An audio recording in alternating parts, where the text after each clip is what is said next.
It didn't start with chemistry. That's the lie everyone repeats because it's easier to digest. Chemistry sounds romantic, accidental, almost innocent. What actually happened began with fear, controlled fear, the kind that sharpens awareness and strips pretense down to bone. The kind that tells you, before your mind can catch up, that something irreversible has just been set in motion. The laugh that escaped her wasn't charming or playful. It was a stress response. A body reacting to pressure it hadn't yet learned how to name. And in that moment, long before contracts were signed or headlines written, Dakota Johnson stepped into a mechanism that would quietly reshape her sense of safety, agency, and power in ways no acting class ever prepares you for. Audition rooms are designed to look neutral, but neutrality is a myth. Every blank wall, every cold light, every chair positioned at a deliberate distance exists to remind you who holds control. You walk in knowing you are being assessed, reduced, measured not just for talent, but for pliability. By the time Dakota stood opposite Jamie Dornan, dozens had already passed through that same space, each leaving behind a residue of hope and disappointment that clung to the air. This wasn't about romance. It was about selection. And selection, especially in Hollywood, has nothing to do with fairness. Jamie didn't dominate the room. That's what made him dangerous in a way no one could articulate at the time. He didn't perform confidence, he embodied stillness. The kind that unsettles because it offers nothing obvious to push against. He didn't rush to fill silence or assert presence. He waited. And waiting, in a room where everyone else is desperate to be chosen, is a subtle form of power. Dakota felt it immediately, not as attraction, but as recalibration, like her nervous system adjusting to a different frequency. He wasn't competing. He was already grounded. That distinction matters more than people realize. When they were asked to read, it wasn't passion they were testing. It was endurance. Intimacy scenes in auditions are never about heat. They're about compliance under observation. Can you stay open while being watched? Can you be vulnerable without protection? Can you hand over emotional access on command? Dakota's voice wavered, not because she lacked ability, but because her instincts were colliding with expectation. And that's when Jamie did something that would define their entire dynamic. He stabilized the space without taking it over. His voice didn't lead, it anchored. Slow, measured, predictable. Safety masquerading as simplicity. The director's reaction wasn't awe. It was recognition. Recognition that something uncontrollable had just occurred. Not love, not desire, but trust, the most valuable and exploitable currency in any production built on exposure. When they whispered, "That's it," they weren't celebrating performance. They were acknowledging alignment. Two people whose nervous systems had synchronized under pressure. That's not magic. That's compatibility under stress. And Hollywood knows how to monetize that better than almost anything else. When the casting announcement dropped, the narrative sold to the public was risk. Could they handle it? Were they right for it? Would audiences believe them? But behind the scenes, the risk calculation had already been made. The studio didn't bet on talent alone. It bet on containment. On the unspoken understanding that these two could be placed into situations of extreme emotional exposure without imploding publicly. That's not romantic. That's logistical. Dakota's fear in those early days wasn't abstract. It was specific. She wasn't scared of acting. She was scared of being seen without armor. The industry loves to praise bravery, but it rarely discusses the cost of it. Vulnerability is framed as empowerment only after it has been harvested.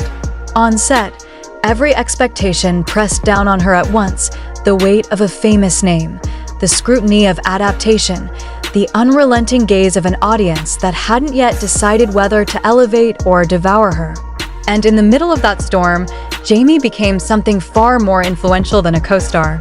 He didn't instruct her. He didn't rescue her. He didn't cross lines. He simply remained constant. Jokes between takes weren't flirtation. They were pressure valves. Silence wasn't awkward. It was regulation. He understood, intuitively or by experience, that the most powerful thing you can offer someone on the brink isn't intensity, it's steadiness. Crew members noticed because you can't fake nervous system attunement. You either soothe the environment or you agitate it. Jamie soothed. When Dakota faltered mid-scene, forgetting her line, the moment could have collapsed into embarrassment. Instead, he stepped closer, not physically invasive, but emotionally precise, and reminded her to breathe. Those words mattered because they weren't scripted. They weren't performative kindness. They were functional. The camera kept rolling not because the moment was dramatic, but because it was true. Truth holds attention better than spectacle ever could. This is where most retellings go wrong. They romanticize what was, at its core, a survival alliance. Two people navigating a machine that demanded intimacy without guaranteeing protection. During breaks, sitting on studio floors, talking about childhood and loneliness, they weren't falling into fantasy. They were grounding themselves in reality, reminding each other they existed outside the roles being imposed on them. Jamie spoke about misunderstanding because he had already lived it. Dakota listened because she was just beginning to understand what it felt like. You can't fake intimacy. That line gets repeated as if it's poetic. What it actually means is far more unsettling. Intimacy requires safety, and safety in environments built on exposure is rare. Jamie made it safe not by offering romance, but by offering reliability. That distinction would shape everything that followed. From the first day of filming, chaos surrounded them: lights, voices, schedules, scrutiny. But between them, something narrowed. Focused. Quiet. When action was called, the world fell away because it had to. There was no room for self-consciousness when truth was the only currency that worked. Jamie would later say it wasn't about seduction. That's not modesty, it's accuracy. Seduction is surface level. What they were building required depth. Every glance carried information. Every pause communicated trust. And when the director finally called cut, the silence wasn't reverence. It was recalibration. Everyone in the room understood they'd just witnessed something that couldn't be manufactured again on command. Dakota's laugh returned, the same nervous sound from the audition, but it had changed. It now carried relief. Survival. The knowledge that she hadn't been left alone inside the exposure. That day didn't create a romance. It created a bond forged under asymmetric pressure, where one person's steadiness became another's lifeline. And that kind of connection doesn't fade cleanly. Years later, when Dakota sat across from an interviewer, composed and confident, the questions seemed harmless. Do you remember your first experience working with him? But memory isn't neutral. It reactivates sensation. Her pause wasn't nostalgia. It was recognition. She remembered because that was the moment her understanding of vulnerability shifted. Not as weakness, not as performance, but as leverage, something that could either be exploited or protected depending on who stood beside you.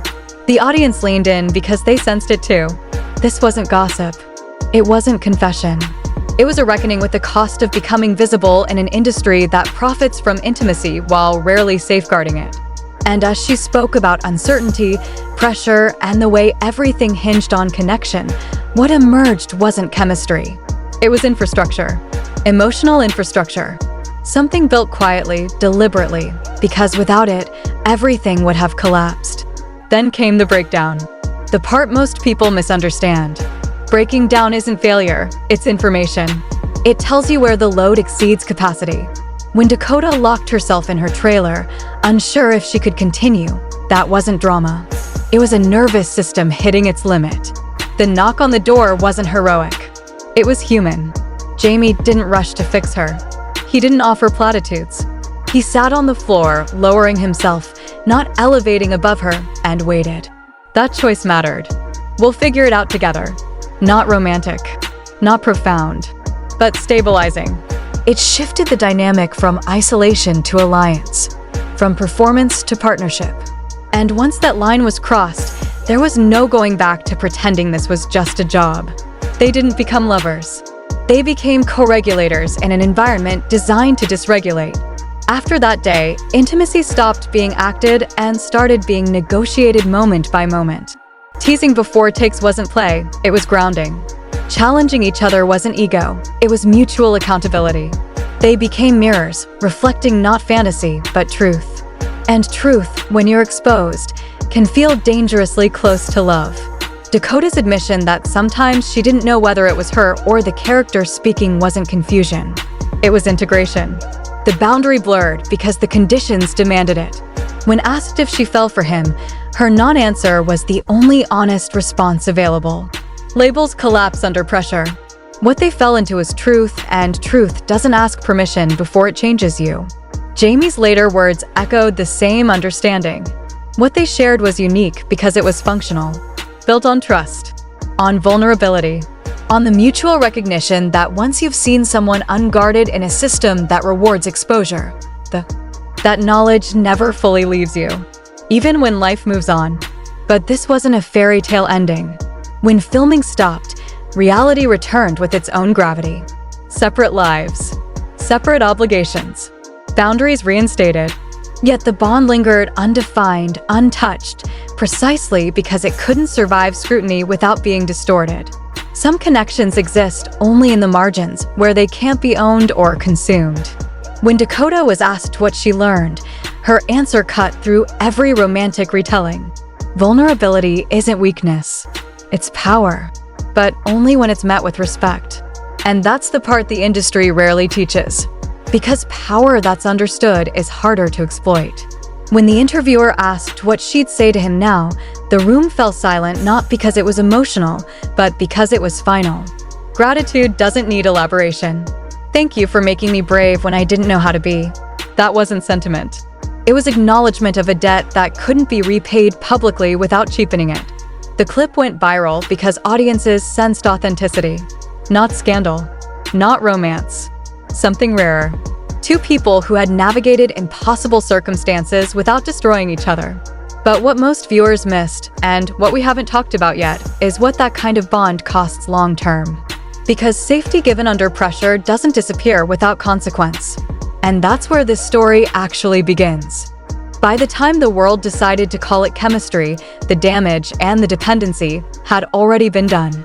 That's the part no one likes to confront, because it disrupts the fantasy.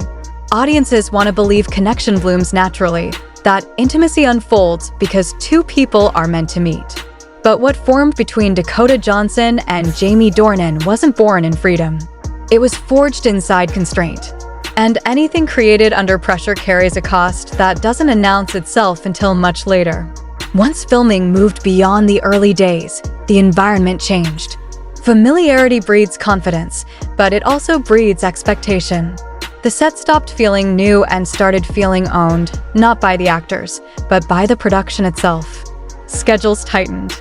Stakes rose. The margin for emotional error shrank. And the very safety that had allowed Dakota to open up now became something the machine quietly relied on. That's the trap of being the calm one or the safe one in any high-pressure dynamic. At first, it's a gift. Then it becomes a role. And roles, once assigned, are difficult to escape without consequence. Jamie had not signed up to be anyone's anchor. Dakota had not agreed to lean on him beyond the work.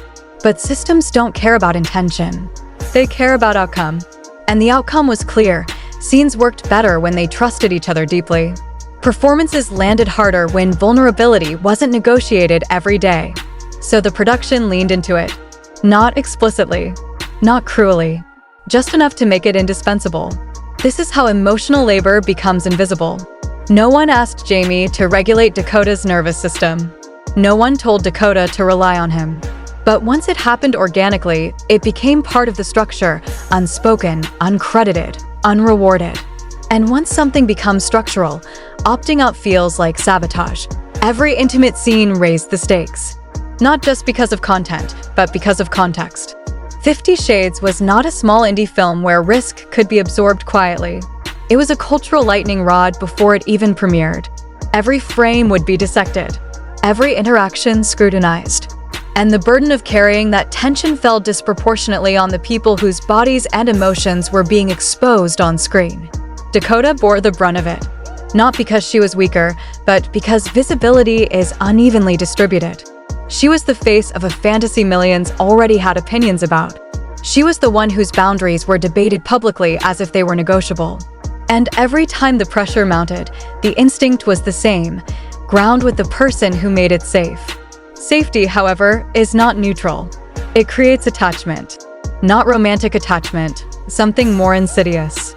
Emotional reliance under stress forms bonds that feel essential because, at the time, they are.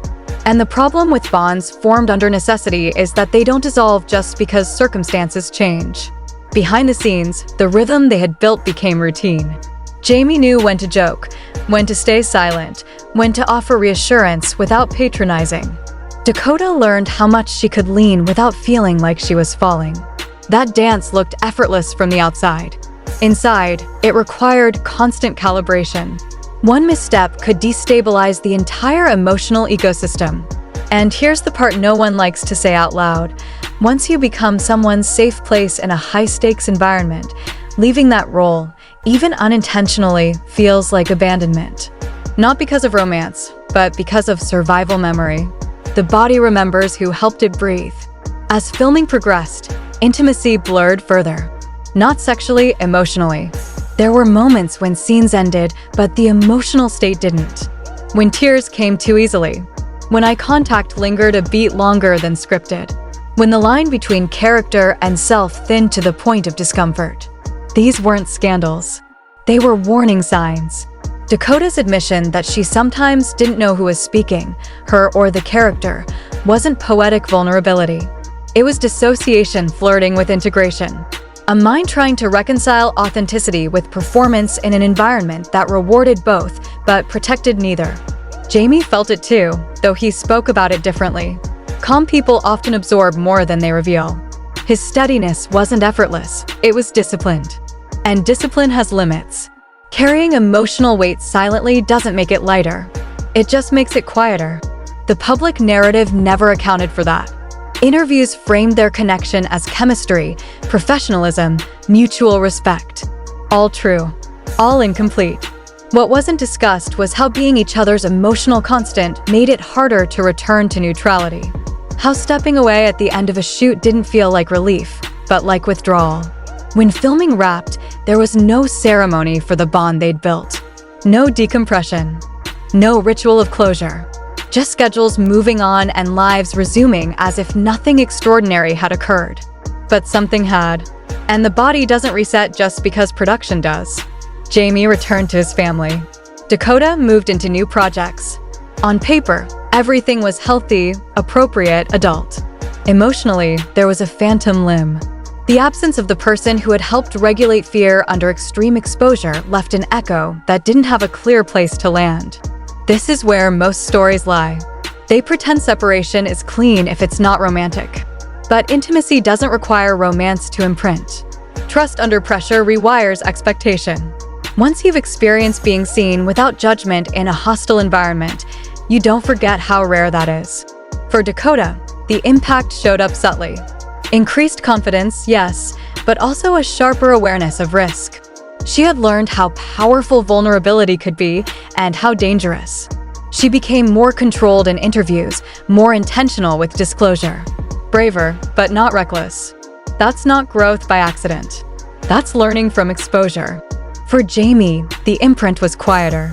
He spoke about the experience with respect, but also distance. A man who understands that naming something too clearly can distort it. Some connections only survive if they're left undefined. And yet, the industry kept asking. Interviewers probed. Fans speculated. Headlines teased. Every question pulled at a thread they had both chosen not to unravel publicly. Not because there was something to hide, but because once something becomes spectacle, it stops being true. The viral interview years later reopened that space. Not because Dakota wanted to relive it, but because the question was unavoidable. When she paused, when her voice softened, when her eyes betrayed memory, that wasn't nostalgia. It was respect for something that had shaped her but didn't belong to the audience. What stunned people wasn't what she said. It was what she didn't. No romantic confirmation. No denial. Just acknowledgement of truth without packaging it for consumption. That restraint was the most powerful part. Because here's the uncomfortable reality. If they had named it, defined it, or framed it as love, it would have been easier. Love is legible. Truth under pressure is not. And the industry doesn't know how to handle bonds that don't fit narrative templates. The silence after her words wasn't emotional manipulation. It was gravity. Everyone in that studio understood they were hearing about a debt that couldn't be repaid publicly. A moment where one person's steadiness had altered another's trajectory permanently. But what no one asked, and what we haven't confronted yet, is what happens when safety is temporary. When the person who helped you survive isn't meant to stay. When the echo lingers without an address. Because that's where the real long-term impact lies. Not in romance, not in regret, but in the way future connections are measured against a standard formed under fire. Long after the applause fades, after the last interview is clipped and uploaded, after the industry moves on to the next obsession, what remains is not memory, it is pattern. Memory can be softened, edited, reframed. Pattern cannot. Pattern lives in the body, in instinct, in the quiet decisions made when no one is watching. And this is where the story of Dakota Johnson and Jamie Dornan stops being about two actors and becomes about what prolonged exposure does to identity when safety is conditional and temporary. There is a moment after every intense creative partnership where silence settles differently. Not the comfortable silence of familiarity, but the hollow quiet of something essential no longer being required. For Dakota, that silence arrived gradually. At first, it felt like relief. No more scrutiny of her boundaries. No more public dissection of her vulnerability. No more pressure